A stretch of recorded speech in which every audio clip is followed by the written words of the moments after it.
America's the greatest country in the world. Thanks for being here. Our latest special, Donald Trump versus history.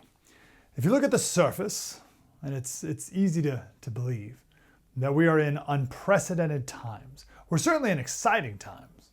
There's no doubt about that. But I also believe that there's nothing new under the sun. A little thing, sure. Yeah, it's true that of all the presidents we've ever had in the United States of America, 45 men who have served under now 47 different presidencies, not one of them has ever been a politician or general, or not a politician or general before becoming president.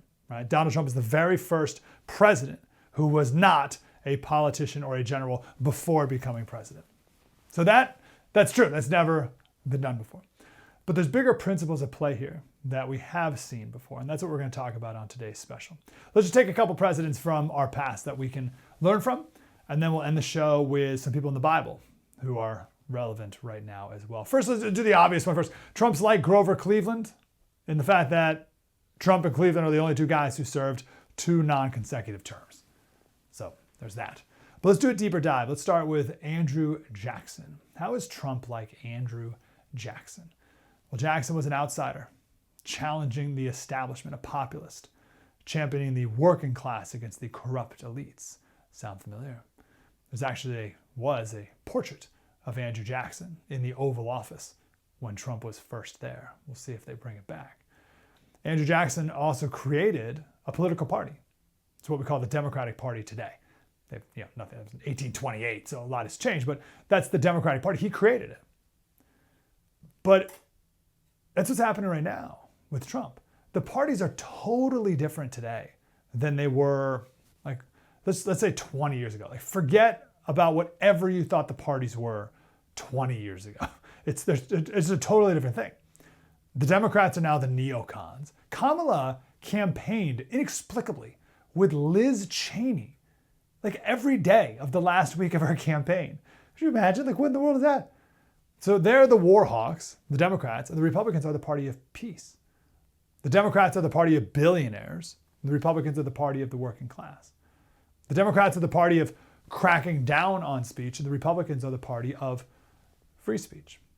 If I may, the Democrats are the party of racism, and the Republicans are the party of Martin Luther King Jr., judging people by the content of their character. We can go on. So we are in the midst right now of a total party transformation. I think it's a wonderful thing. And then you have Trump in particular bringing in people like Tulsi Gabbard. Tulsi Gabbard was the vice chair of the Democratic Party just in 2016. And then RFK Jr., whose family has disowned him from even talking to Donald Trump. So Trump has completely transformed the Republican Party. And not to mention the voters, like the demographics of the Republican Party. Right? Record numbers of Hispanic. Like, Hispanic now means nothing when it comes to voting blocks. There's zero. On my radio show, we talked about it's not Hispanics, it's Hispanics. It's like religious Hispanics or atheist Hispanics. Like, that's the real breakdown, but the Hispanic just means nothing. Black, Muslim, you name the demographic voting record numbers in this Republican Party. So there's one way that Trump is like Andrew Jackson, a populist outsider who has transformed his party. Jackson made a totally new one. We'll see, maybe as time goes on here, maybe Trump will make a new MAGA party out of all of this. So there's Andrew Jackson, right? Some good stuff there. Let's go to Teddy Roosevelt, because Teddy Roosevelt's always fun to talk about. How is Donald Trump like Teddy Roosevelt?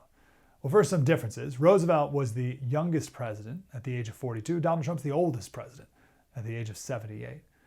Teddy tried to run for a non-consecutive term. It would have been his third in 1912, but he lost. Trump ran for a non-consecutive term and won. So there's some differences there. But in common, they got a lot. How about they both got shot and survived? We'll start with that. But let's look at their foreign policy doctrine of Teddy Roosevelt and Donald Trump. Roosevelt's most famous for his line, "Speak softly and carry a big stick." That line comes from a speech he gave at the Minnesota State Fair in 1901. It is the Donald Trump peace through strength doctrine. Here's what Teddy Roosevelt said. He said, "Let us make it evident that we intend to do justice. Then let us make it equally evident that we will not tolerate injustice being done to us in return. Let us further make it evident that we use no words which prepared to back up with deeds. and that while our speech is always moderate, we are ready and willing to make it good. Such an attitude will be the surest possible guarantee of that self-respecting peace, the attainment of which is and must ever be the prime aim of a self-governing people.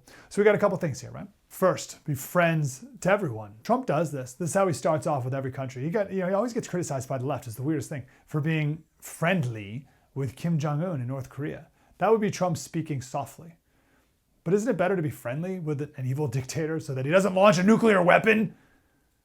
That's speaking softly. But it is very clear, Trump makes it very clear, that if you, North Korea, or whoever, threatens to do us harm or harm our interests, it's over. Then we're going to speak strongly, and then we're going to back it up as well. Trump's going to get our military back to a place where we can back up any tough talk we have. But then with Roosevelt and Trump, the ultimate goal is peace. That was Roosevelt's goal. It's Trump's too. As Roosevelt said, the prime aim of a self-governing people. And that's all Trump wants. That's all he wants, always has.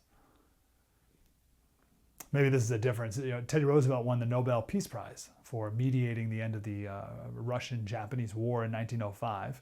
So Teddy Roosevelt won the Nobel Peace Prize. Barack Obama won the Nobel Peace Prize for absolutely nothing. And you can be rest assured that no matter how many peaceful things Trump does, no matter how much world peace he ushers in, he will never win the Nobel Peace Prize. So there's one difference. I'll throw in one more similarity. Teddy Roosevelt, his emphasis on the strenuous life, as he called it. And while no one can ever match Teddy Roosevelt's life in that way, I mean, the guy was insane. Read the book River of Doubt. It's one of the most insane stories of a president you'll ever read, ever. It makes his time as a Rough Rider seem boring and tame. So listen, no one can match Teddy Roosevelt. But Trump certainly is promoting this alpha male, strenuous life ethos for our country. We are a country that's coming out of the weak men make hard times part of the cycle. And we're in the hard times, but this will hopefully be making strong men, which will then create good times yet again. And we'll end here with Ronald Reagan. What does Donald Trump have in common with Ronald Reagan? Well, first, they were both celebrities. They both honed their media of the day.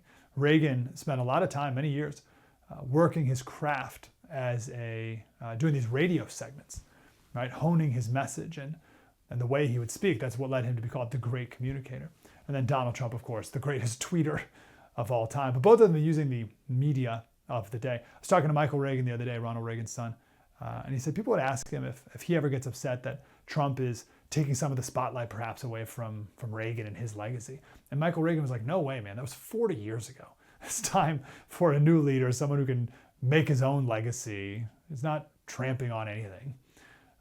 Donald Trump did, though, take Reagan's Make America Great Again motto, but Trump amped it up and made it more than just a campaign motto. Also, they both got shot. A lot of our presidents have gotten shot. We've had 4 presidents assassinated while in office. Isn't that amazing? And then Andrew Jackson, he was shot when he was president. The gun didn't go off. Roosevelt, Teddy was shot in the chest. Went on to finish his speech. More on that strenuous life. A la fight, fight, fight, right? FDR was shot at but missed. Trump was shot. Gerald Ford, 2 assassination attempts. Reagan was shot. Right? So people want to kill our presidents. In Trump's camp, in Trump's case, it was a millimeter away from being successful. It's unbelievable. Man, whenever I think about how surreal this moment in time is right now, I always think of how every single moment that we're living right now is such gravy because we're just literally a hair away from Donald Trump getting murdered in Butler, Pennsylvania. Anyway, that just adds to the surrealness of it all.